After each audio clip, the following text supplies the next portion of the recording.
பங்காளிடா எல்லாரும் வணங்க. நீங்க நம்ம வீட்டு விசேஷம் பங்காளிடா. அதனால காலைல வெள்ளரை மட்டன் எடுத்து சாப்பிட பங்காளிடா.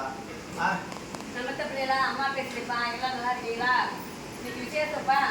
சமைக்கிற வைக்கிறேன் சாப்பிட்டு சொன்னப்பா. இப்போ எல்லாம் சமைச்சாச்சு. இப்போ இந்த சாப்பிட்டுட்டு இருக்கோம். வில்லேஜில் ஊட்டி விடுறேன் பங்காளிடா. Full video first comment print பண்றேன் பாருங்க. நல்ல நெஞ்செலும்பு, ஈரல். ஆமாப்பா. இதான் நம்ம வீட்டுல ஃபேவரட் ஐட்டமே. இந்த நெஞ்செலும்பு ரொம்ப பிடிக்கும். நெஞ்செலும்பு எல்லாம் அள்ளி தட்டில் ஓட்டுட்டு இந்த ஈரல், இந்த இது ரத்த பொரியல்ப்பா. கொழுப்பு ரத்தம் போட்டு வச்சிருக்கேன். இது ஒரு கிரேவிப்பா. இது இதெல்லாம் எப்படி சமையல் பண்ணாங்க சூப்பரா இருக்கு பங்காளிடா. Full video first comment print பண்றேன் பாருங்க பங்காளிடா. ரொம்ப நன்றி பங்காளிடா. நன்றி, வணக்கம். நான் கூட